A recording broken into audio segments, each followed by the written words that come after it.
3 Superboat Grand Prix, 3 different winners. Biloxi, Stihl, Robert Noble and Grant Bruggeman. Cocoa Beach, WHM, Billy Moth and Jay Muller. Orange Beach, JD Byrider, Tony Mark Antonio and Mark Kowalski. Now to round 4.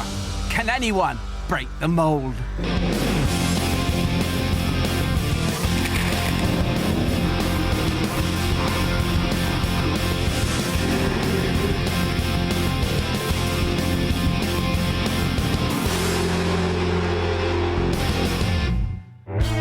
Superboat International, a full-blooded series of powerboat races touching down this week in Sarasota, Florida. A singular town which for more than a decade has put on a race weekend like no other. Tens of thousands of visitors into town to enjoy the parade, boat racing and simply have fun. It is the biggest event here in Sarasota, Florida, throughout the whole year. Wonderful lady, the heart and soul of this event, more from Lucy later. Also coming up, the highs and lows of rounds 2 and 3. A little inside information from Miss Geico crew chief, Gary Stray, Sheikh Hassan and his astonishing new boat, and 2 slices of race action you will not want to miss.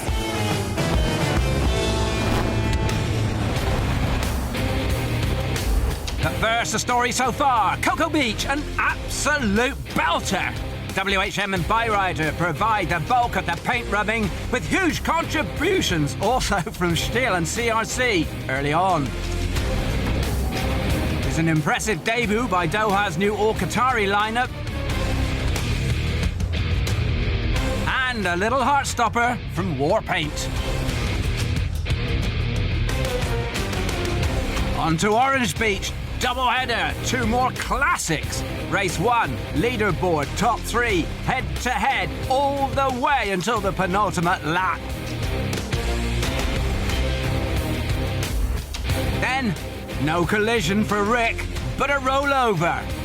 Early bath time for Paul Boudreau and Mike Stancombe. Then still lose a propeller, and finally, WHM are caught on the line by the mighty Byrider. Well, you just couldn't make it up.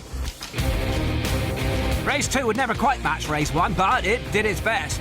After starting at the back, Moth and Muller, WHM, still smarting from Race 1, hit the front with 3 laps to go. They then had any illusions it would be all plain sailing. They couldn't have been more wrong. Noble and Bruggeman still keeping the overnight leaders on their toes all the way to the checkered flag. Loads of mileage left in this contest.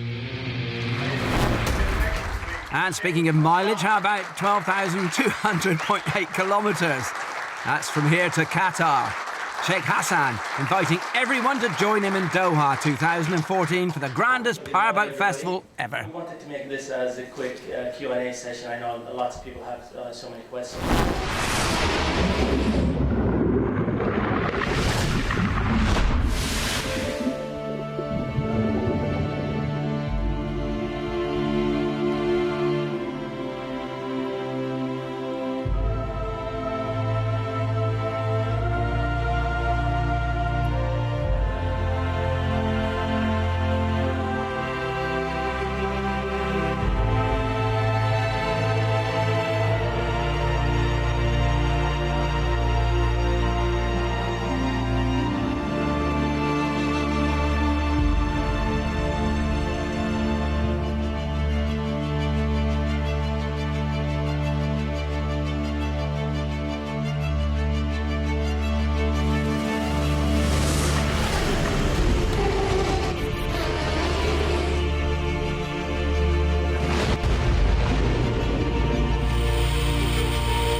We don't have powerboat racing, we create events. We want people just to come in and say, wow, that's the event that needs to be seen at always. I think it's going to move the sport a lot further. Can the American boats really beat the European boats or vice versa?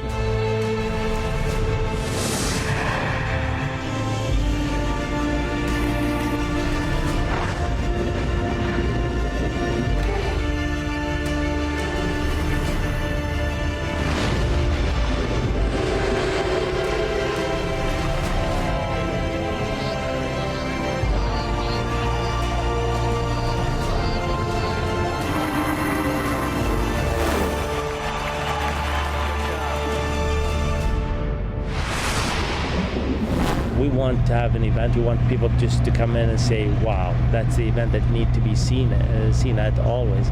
The Sheikh has all of the amenities that we need to do this race, and I think it's going to move the sport a lot further. It's tremendous for the sport. You know, we've constantly struggled with being able to get the European boats and the Middle Eastern boats versus the USA series, and finally the gap is going to be bridged, and just can't thank Sheikh Hassan enough for having the vision to be able to bring all these together.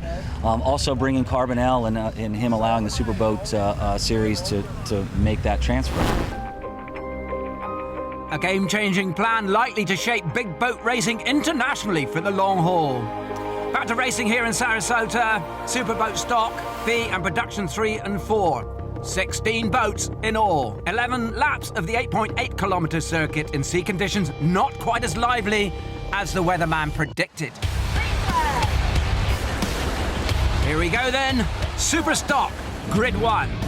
Catamarans powered by twin 2.5-litre outboard engines. Minimum weight 1,809 kilograms. Maximum speed 190 kilometres an hour.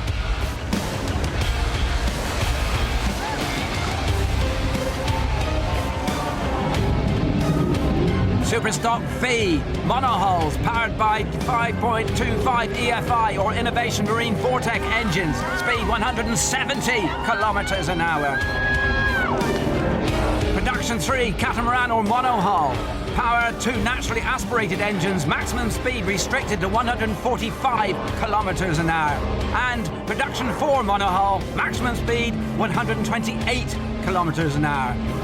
Fast and furious, but then it all goes wrong for number 9. Mark Neiman and Kurt Jagel surviving that violent hook relatively unscathed. The boat not so. Wrong place, wrong wave, wrong time. Big crash. Luckily, staying right side up.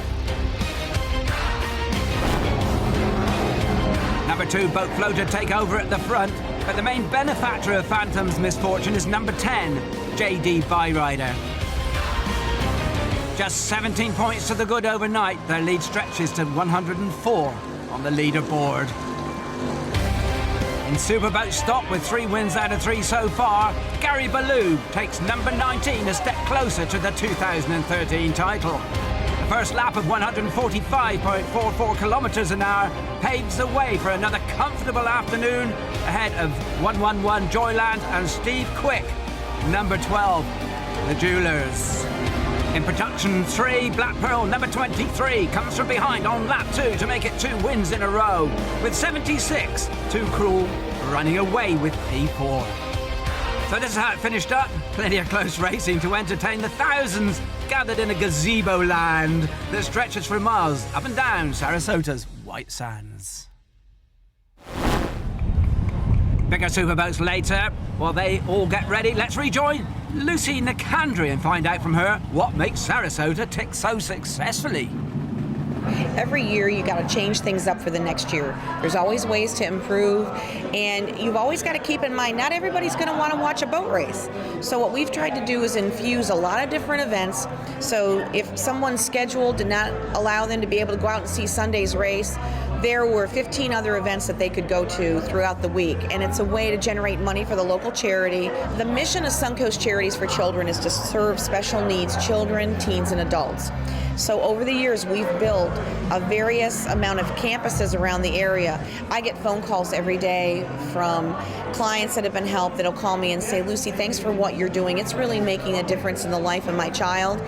And for Sarasota to have this event, $14.3 million of economic impact came in last year and over 13,000 room nights. That's huge for this area. So the economic impact compounded by the bottom line results for a charity is, I think, what really keeps this thing going, and every year makes it bigger and bigger. And we certainly have to thank our sponsors and the race teams. Next, a special boat makes its debut. Although Sheikh Hassan's spectacular new turbine isn't racing this weekend, it's definitely the most looked at on show. It took us a long time to get into this stage where we are now. The internal components of the boat have been changed from the original design. We've created a high level of safety inside the cockpit, where we, I think at this point in time, we're setting the safety standard when it comes into powerboat racing. What do you hope to achieve with the boat? We will be targeting the World Championship in Key West again before we head to Qatar. It's a big, fierce war game, I guess, between us and the Geico team for the championship in Key West. Am I going to take it back again this year, or is it going to stay in Florida at Granite's Closet? But I would like to have it at, in my trophy cabinet at home. No, you're not going to see all the boat. That's in the next show. It is worth the wait. Final preps for race 2. Still going on, just time for us to grab Gary for the first of what is to become a new feature in our show, Inside Info. I'm going to take you on the back of the boat here and just show you some the propellers and the rudder on the back of the boat. These are forged propellers, and they take about 24 to 28 hours of CNC cutting to produce. A propeller costs around $17,000 each, and each part of the propeller is a science upon itself, whether it's pitch, diameter, or rake. We can change the way the boat runs by very small changes on the propeller. Again, if you come to the back of the boat here, we've got the rudder. We have different lengths of rudder depending on sea condition. We can run different rakes of rudder and different materials to give the drivers a different response from the boat when we're setting the boat up. Another thing that's very, very important is balance.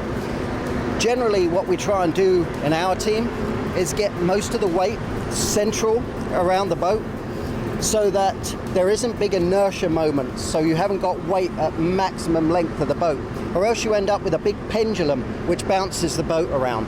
That can lead to stuff in a boat or sky in a boat and blowing it over. So we pay very, very special attention to weight distribution in the boat. So, now you know. Right then, time for us to take a quick break. Few remaining boats heading out to the start line for race 2. The great Sarasota Showdown. 300 kilometers an hour of pure adrenaline. Right after this.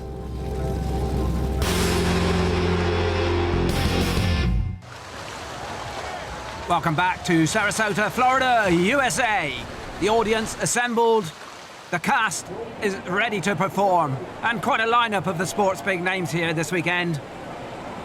14 in all. Sea conditions not as lively as forecasted on an 8.8 kilometre circuit lined by hundreds of spectator boats. And if there's not a great deal of space left to watch on the water, there's certainly none ashore. An estimated 30,000 spectators crammed into this incredible race arena. Absolutely amazing. So we're all revved up and ready. Yellow flag on the start boat will be replaced by green when race director John Carbonell decides no boat has an unfair advantage. First grid will be the unlimited boats. There's the green flag, and here we go. Riding with Gasset, Tor Stolbo and John Tomlinson with the early jump. Miss Geico nearside and Mary Mack in close attendance. Pedal on the metal time, reaching 250 kilometers an hour in less than 15 seconds, these boats. And that's a lot for a 5-ton machine. Mary Mack, the turbine of the group in there, Richard Cheney and John Aruda. And Geico there making a move, 3,300 horsepower. Scott Begovic exercising the throttles to a perfect line inside with Mark 3 2 kilometers up the track. He and Mark Granite with a great chance to lead down the long home straight into grid 2. Superboat on their way. Stihl, JD Byrider, WHM Motorsports, Spirit of Qatar and Warpaint. Billy Moff, WHM and Jay Muller, overnight leaders already in a chasing pack with JD Byrider, Warpaint and Qatar. Grant Bruggerman and Robert Noble, 13 still with an absolute flyer at the flag. Lead by 70 or 80 meters already. Perfect start. Racing conditions also ideal for their small racing boat. A leaderboard here actually that shows WHM up front, as we've already said, lead over Stihl, just 143 points, which is not out of sight by any means.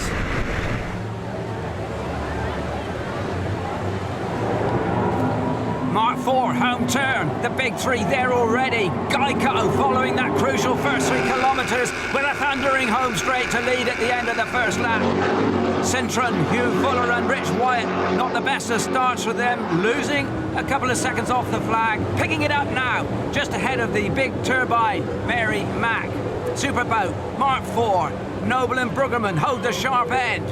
WHM lurking tight astern, and a superb 2 kilometres from Mark Antonio and Kowalski Byrider.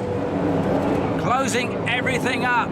Moth almost hooking the skater at that turn, boy. Byrider wider, faster on the button, just in front of him as they got over that start-finish line. What a great class this. Engines limited to 750 horsepower, that's a total of 1,500. Keeps it close and affordable. Qatar 5, closing on Warpaint 4th. On the back straight, Unlimited, Cintron steaming out on the right, in a good place here to take a pull, but Gasset at the next left-hander. That could be close. Superboat, overall points, by the way. Last round, Orange Beach, 468 for Stihl, 565 for WHM. They won, the difference 97. The WHM lead increasing to 143, now with 4 races to go, including this one. Only one flat race guaranteed coming up in New York that will suit Stihl's smaller boat, so they have to win this one, you feel. A win for WHM would increase their lead to over 200. And that would be one hand on the trophy. Up to 4th then, Spirit of Qatar, Al-Nasser and Al-Neama cruising steadily but surely past Vesper and Crank Warpaint. Cintron have moved into 2nd overall now, closing down Geico, riding with Gasset, who dropped to 3rd. Let's check the lap speeds. Geico 181.92 kilometres an hour, Cintron 184.04, Gasset 178.8. 25 of their 140 kilometres completed. Superboat times Stihl 170.2 kilometres an hour. JD Byrider 167.7. WHM 167.5. Spirit of Qatar 155.2. Oh, but problems here for Mark Antonio and Kowalski. JD Byrider, rapid loss of power on the home turn. Just one rooster from 2 engines is not good news. Usually terminal.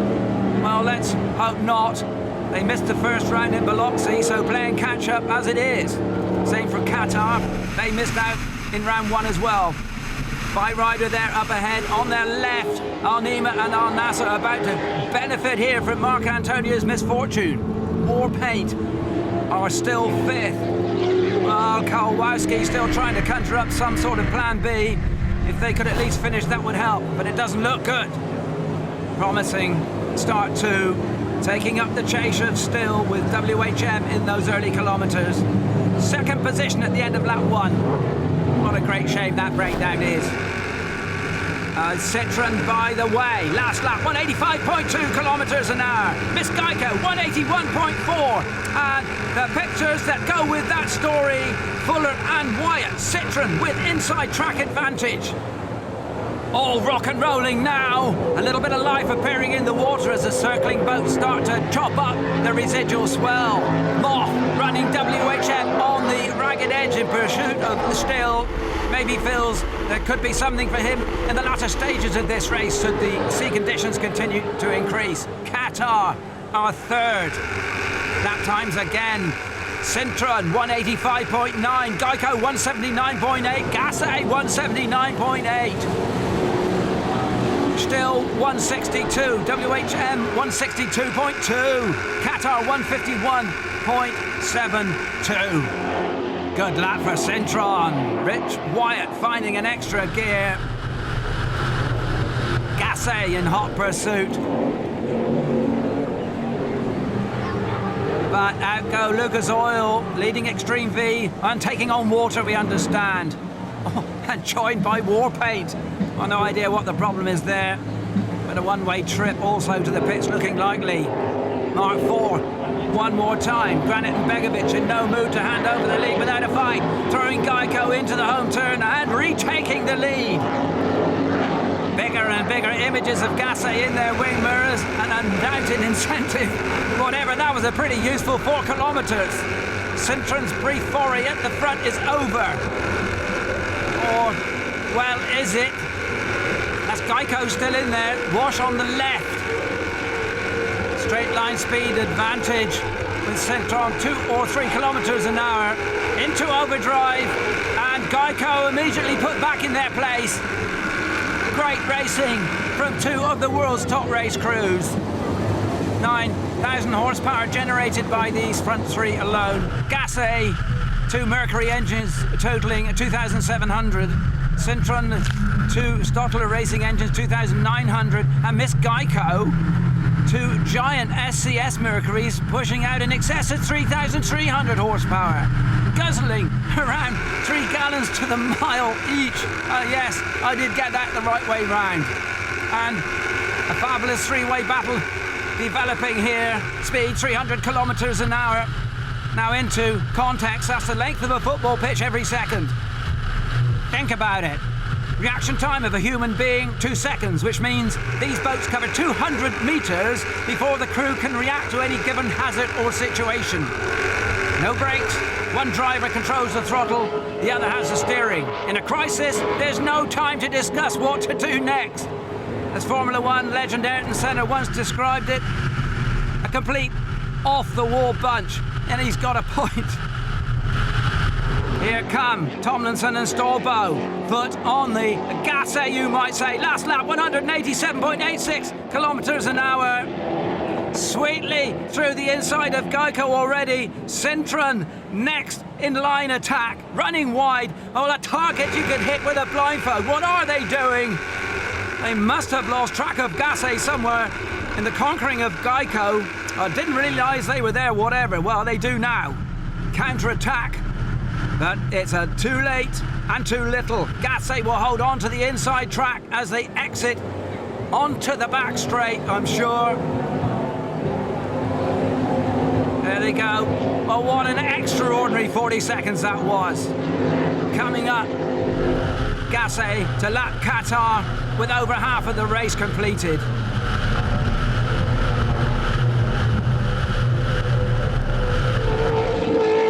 And that overtake is completed, clocking in excess of 280 kilometres an hour. Up ahead, start-finish line again for Stihl, Mohammed, Muller, WHM still reeling them in slowly. Latest lap speed, Stihl 159.2, WHM 162.4, Qatar 154.3. Gap was over 30 seconds, now just under 20.